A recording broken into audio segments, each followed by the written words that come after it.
Chers amis, nous sommes arrivés à la première semaine de l'an 9 2022 et je vous souhaite déjà mes meilleurs vœux. C'est également la semaine de l'Épiphanie et d'ailleurs le 6 janvier est la date même symbolique de l'Épiphanie. Alors je ne sais pas si vous le savez, Épiphanie en grec ça veut dire manifestation.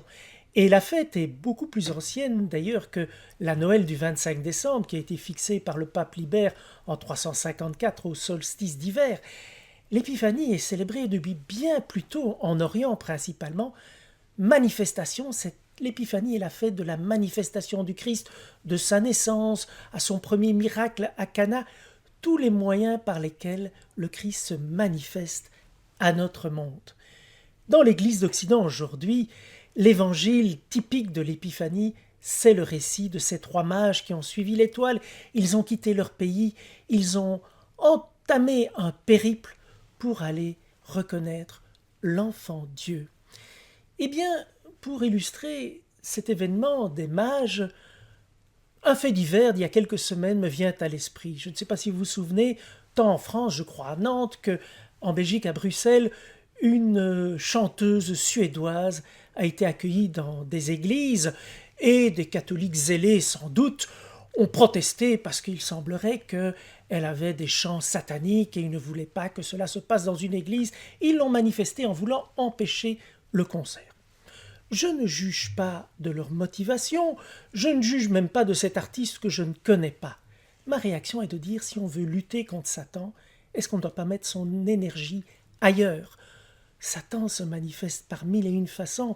Calomnie, la haine, l'oppression, la pauvreté et notre planète qui devient une poubelle.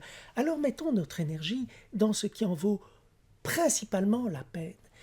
Qu'est-ce que ça a à faire avec les rois mages? Eh bien, je pense que ça a beaucoup à faire. Les rois mages nous rappellent que être chrétien, c'est se mettre en route, c'est être large. Nous ne devons pas être superficiels, on ne doit pas se laisser vendre par notre monde et ses valeurs, mais être superficiel, ne pas être superficiel ne signifie pas que nous ne devons pas être larges, nous ne devons pas être étroits. Notre profondeur, eh bien, elle se vit dans le grand souffle, ce souffle de ces mages qui ont quitté leur pays pour se désenclaver de leurs habitudes et aller jusqu'à la crèche. Alors en cette année 2022, faisons comme eux. Mettons-nous en route.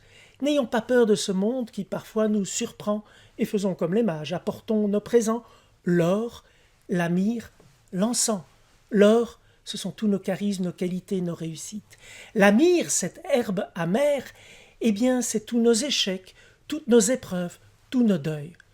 L'encens, ce sont toutes nos prières, toutes ces prières pour l'an 9 où nous espérons que la manifestation, l'épiphanie du Christ, une fois de plus dans ce monde en souffrance, pourra être donnée aux hommes et en particulier aux plus pauvres qui ont soif et faim de Dieu. Bonne année à chacun, belle épiphanie.